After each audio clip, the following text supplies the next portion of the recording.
बिस्मिल्लाहिर्रहमानिर्रहीम।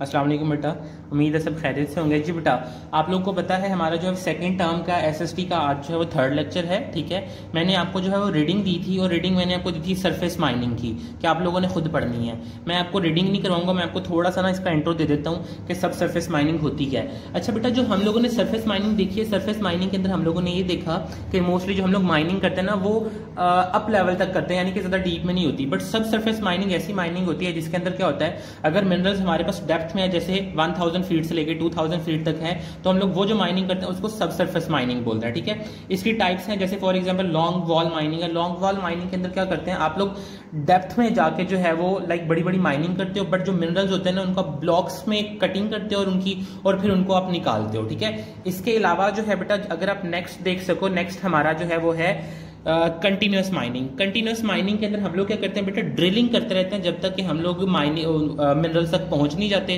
और फिर उन मिनरल्स को टाउ ट्रक के ऊपर रख के या व्हीकल्स के ऊपर रख के हम लोग फैक्ट्रीज तक जो है वो लेके जाते हैं। The next is blast mining. अब ब्लास्ट माइनिंग पता क्या होता है बेटा, जो ऊपर हमारे पास लाइक रॉक्स होती हैं, मट्टी होती है, उसको साइड पे हटाने के लिए हम लोग क्या करते हैं, ब्लास्ट माइनिंग करते हैं और डेप्थ में जाके, और उससे क्या होता है बड़े बड़े होल्स करके इवन आप मिनरल्स को भी क्या कर सकते हो, मिनरल्स के ऊपर जाके भी ब्लास्ट कर सकते हो, ताकि अगर वो रॉक्स में है या मट्टी के अंदर है तो अगर वो साइड पे हो सके, और फिर हम लोग क्या करते हैं ब्लास्ट के जरिए मिनरल्स हमारे सेपरेट हो जाते हैं और हम लोग उनको क्या कर लेते हैं, टेक आउट कर लेते हैं। ठीक है, the next is short wall mining. Short wall mining है ना बेटा, वो लॉन्ग वॉल माइनिंग जैसी है, बट इसके अंदर क्या होता है, लॉन्ग वॉल माइनिंग के अंदर हम लोग बड़े बड़े ब्लॉक्स की कटिंग करते हैं, बट शॉर्ट वॉल माइनिंग के अंदर हम लोग छोटे छोटे ब्लॉक्स की कटिंग करते हैं। ठीक है बेटा, अपने मेजर टॉपिक की तरफ चलते हैं जो कि आज हमारा है, वो है role of minerals and power resource in country economy.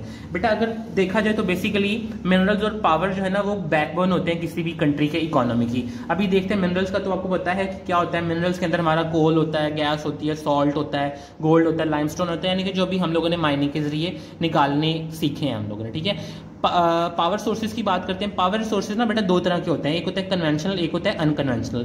अब जो कन्वेंशनल होता है ना वो सिर्फ वो होता है जिनको हम लोग एक दफा इस्तेमाल कर सकते हैं, एक दफा इस्तेमाल के बाद हम लोग उनको दोबारा इस्तेमाल नहीं कर सकते। जैसे फॉर एग्जांपल कोल हो गया, पेट्रोलियम हो गया, नेचुरल गैस हो गया। ठीक है, बट अगर हम लोग बात करें अनकन्वेंशनल की, तो अनकन्वेंशनल बेटा ऐसे रिसोर्सेज होते हैं जिनको हम लोग एक से ज्यादा टाइम इस्तेमाल कर सकते हैं।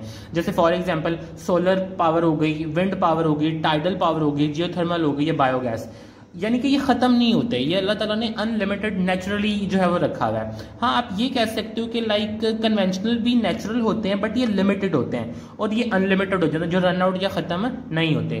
देखते हैं कौन कौन से हैं हमारे पास आगे पावर सोर्सेज जो है वो बेटा। अच्छा, लुक एट दैट, यहाँ पे ना उसने छोटी छोटी चीजें बताई हुई हैं कि लाइक मिनरल्स और जो पावर सप्लाई है ना वो एक दूसरे के ऊपर डिपेंडेंट होते हैं। जैसे फॉर एग्जांपल अगर बेटा आप पावर जनरेशन कर रहे हो इंडस्ट्री के अंदर, तो बेसिकली उसको आप फ्यूल कहाँ से प्रोवाइड करोगे। फ्यूल हमारा होता ही जो हमारे पास बेसिकली है ना, वो हमारा जो फ्यूल होता है ना बेटा, फ्यूल होता ही हमारे पास मिनरल्स हैं। ठीक है, जैसे फॉर एग्जांपल अगर हम लोग बात करें तो बेसिकली होता क्या है, आप मोस्टली कोल इस्तेमाल करते हो इंडस्ट्री में हीट जनरेट करवाने के लिए, या आप कोई पेट्रोल इस्तेमाल करते हो। ठीक है, यानी कि ये एक दूसरे के ऊपर डिपेंडेंट होते हैं। फिर with the passage of time वो क्या कह रहे हैं, अल्लाह करे अगर हमारी मिनरल्स और पावर सोर्सेज बढ़ते हैं तो उससे क्या होते हैं, एम्प्लॉयमेंट अपॉर्चुनिटीज क्रिएट होती हैं। ठीक है, यानी कि कंट्री के लिए इतनी अच्छी अच्छी अपॉर्चुनिटीज क्रिएट होती हैं कि वो प्रोग्रेस के वे में जो है वो लाइक आप कह लो कंटिन्यू रखती है अपना जो है वो। ठीक है, इसके अलावा बेटा डेवलपमेंट जो होती है ना मिनरल और पावर सेक्टर के अंदर, वो हमारे एक तो हमारी इकोनॉमी को बूस्ट करती है और नेशनल लेवल पे या इंटरनेशनल लेवल पे हमारे इमेज को क्या करती है, स्ट्रॉन्ग करती है। ठीक है, वो कह रहे थे power resources of Pakistan. Pakistan के पावर रिसोर्सेज क्या हैं, सबसे पहले वो बात कर रहे हैं थर्मल पावर की। थर्मल पावर के अंदर बेटा पता क्या करते हैं हम लोग, थर्मल मतलब होता है हीट, हीट से मतलब हम लोग क्या कर रहे होते हैं, इलेक्ट्रिसिटी जनरेट कर रहे होते हैं। अब हीट डेफिनेटली या तो गैस से आएगी, या ऑयल से आएगी, या कोल से आएगी। ठीक है, वो कह रहे हैं जो थर्मल पावर प्लांट जो वर्क कर रहे हैं वो कराची, लाहौर, मुल्तान, फैसलाबाद, शेखपुरा, मुजफ्फरगढ़, रावलपिंडी, मतलब बड़े बड़े सिटीज में जो है वर्क कर रहे हैं। The next is hydro electric power. Hydro electric, hydro मतलब पानी, इलेक्ट्रिक मतलब इलेक्ट्रिसिटी, मतलब जो पानी से हम लोग, डैम्स का अक्सर अपने लफ्ज सुना है ना, जैसे हमारे जो बड़े बड़े डैम है, तरबेला डैम है, गाजी ब्रोथा डैम है, मंगला डैम है, वार्सिक डैम है, इसके अलावा जो है वो चश्मा डैम है, और आजकल दो जो डैम्स हैं अंडर कंस्ट्रक्शन है वो द्यामर और भाषा डैम है। ठीक है बेटा, अब बेसिकली होता पता क्या, टर्बाइंस होती है हमारे पास।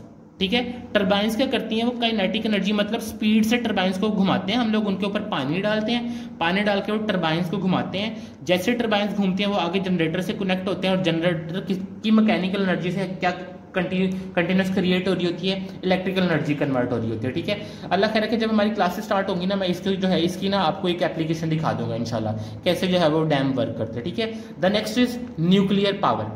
बेटा अगर हम लोग न्यूक्लियर पावर की बात करें ना, तो होता पता क्या है, न्यूक्लियर पावर में पता क्या होता है, न्यूक्लियर जो हमारे पास बेसिकली रिएक्शंस होते हैं ना, जैसे फॉर एग्जांपल जो सन है ना, सन से जो हीट एनर्जी आ रही है वो भी न्यूक्लियर रिएक्शंस के रिजल्ट में आ रही है। तो बेसिकली होता पता क्या है, न्यूक्लियर रिएक्शन से बिगर अमाउंट क्रिएट होती है, उसके आगे अगेन टर्बाइंस लगी हुई होती हैं, टर्बाइन से आगे जनरेटर लगे होते हैं, और हम लोग क्या प्रोड्यूस करवा रहे होते हैं, इलेक्ट्रिसिटी प्रोड्यूस करवा रहे होते हैं। अच्छा, हम लोगों को वो बता रहा है कि पाकिस्तान में इस टाइम जो है ना, जितने भी हमारे पास वर्क कर रहे हैं, जो हमारे पास बेटा न्यूक्लियर पावर प्लांट है, उनमें इंक्लूड है कराची न्यूक्लियर पावर प्लांट है, चश्मा न्यूक्लियर पावर प्लांट है, इसके अलावा चश्मा न्यूक्लियर पावर कॉम्प्लेक्स है, ठीक है, मियाँ वाली के अंदर है। यानी कि ये हमारे पास मेजर हमारे न्यूक्लियर पावर प्लांट्स हैं जो इस टाइम ऑपरेटिंग कंडीशन में हैं। इसके अलावा सोलर पावर, बेटा जो सोलर पावर है ना, आपको पता है आजकल ये बड़ा कॉमन सोर्स हो गया। मतलब सनलाइट को इस्तेमाल करते हैं, हमारे पास एक सोलर पैनल बेसिकली क्या होती है, एक प्लेट होती है, उसके ऊपर क्या उसकी चार्जिंग और डिस्चार्जिंग किससे हो रही होती है, सनलाइट से हो रही होती है, और उसकी वायरिंग के जरिए हम लोगों ने पूरे घर में या ऑफिस में जो है वो सेटअप बिल्डअप किया होता है। ठीक है, अगर तो सनलाइट अच्छी निकली है तो वो उसकी चार्जिंग अच्छी होती है और वो टाइम ज़्यादा अच्छा निकाल जाती है। और अगर सनलाइट या अगर लाइक सीजन मौसम जो है वो आपका क्लाउडी है और सनलाइट नहीं है, तो उससे क्या होता है, उसकी चार्जिंग अच्छी नहीं होती, और जिससे जो है वो ज़्यादा टाइम के लिए हम लोग जो सर्वाइव भी नहीं कर पाते। वो कह रहे सबसे जो पहला पाकिस्तान का जो बड़ा लार्जेस्ट सोलर पावर प्लांट है वो कायद-ए-आज़म सोलर पावर प्लांट, और वो 2016 में कराची में बिल्ड हुआ था। ठीक है, फिर इसके अलावा हड़प्पा सोलर पावर प्लांट है। ठीक है, लाइक इसके अलावा लोधरा है, ये बड़े बड़े जो है वो हमारे पास सोलर पावर प्लांट्स है जो पाकिस्तान में वर्क कर रहे हैं। इसके अलावा विंड पावर प्लांट, अब जो बेटा बेसिकली विंड पावर प्लांट होता है ना, उसके अंदर क्या होता है, उसमें बेसिकली हम लोग क्या कर रहे हैं, विंड मतलब हवा के जरिए इलेक्ट्रिसिटी जनरेट करवा रहे होते हैं। कैसे, अभी मैं आपको बताता हूँ। बेटा वो कह रहे हैं जो विंड होता है ना हमारे पास, विंड में होता क्या है, टर्बाइंस लगी हुई होती हैं। लाइक आप कह रहे हो विंड ब्लेड्स, अक्सर आपने अगर डेजर्ट्स में अगर आप गए हैं ना, तो वहां पे ना विंड ब्लेड्स लगे हुए होते हैं, और उनके आगे क्या लगी हुई होती है, look at that, wind power और विंड एनर्जी, टर्बाइंस लगी हुई होती हैं जो क्या करती हैं, विंड की काइनेटिक एनर्जी को इस्तेमाल करती है, किसमें कन्वर्ट करती हैं, मैकेनिकल एनर्जी में। और आगे जनरेटर्स लगे हुए होते हैं, वो जनरेटर्स किसमें कन्वर्ट कर देते हैं, उसको इलेक्ट्रिसिटी के अंदर। वो कह रहे हैं ऑलमोस्ट 21 जो विंड पावर प्लांट्स है ना पाकिस्तान में काम कर रहे हैं, उनमें जो ज़्यादा है वो कौन से हैं, झम्पेर विंड पावर प्लांट है, फाउंडेशन विंड एनर्जी है, ठीक है, 3 जो है वो जॉर्ज फर्स्ट विंड फार्म है, ठीक है, ये भी झम्पेर में ही है, ठीक है। इसके अलावा सफायर है wind power plant, metro power project है, ठीक है। यानी कि बेटा ये सारे ऑल्टरनेट सोर्सेज हैं जिनसे हम लोग क्या कर सकते हैं, पावर जनरेट कर सकते हैं। अच्छा, आज की हमारी रीडिंग यहीं तक है बेटा। आप लोगों ने क्या करना है, आप लोगों ने कोशिश करनी है मिनरल्स इन पाकिस्तान की ना रीडिंग खुद कर लो। नेक्स्ट लेक्चर में मैं आप लोगों को ना ये सारे समझा दूंगा, ठीक है। कॉपी वर्क देखते हैं हमारा क्या है आज का। कॉपी वर्क में अगर हम लोग देखें बेटा, तो बेसिकली हमारे कॉपी वर्क के अंदर हम लोगों ने क्या कर लिया था, हम लोगों ने 3 first second and third question कर लिया था। आज है हमारा फोर्थ क्वेश्चन। फोर्थ क्वेश्चन है name the power resources of Pakistan. Look at that, thermal power, hydroelectric power, nuclear power, solar power and wind power. ये 5 आपने सिर्फ नाम लिख के एनलिस्ट कर देना है, उनकी एक लिस्ट बना देनी है, ठीक है बेटा। ये आपका हो जाएगा किसका आंसर, फोर्थ का आंसर।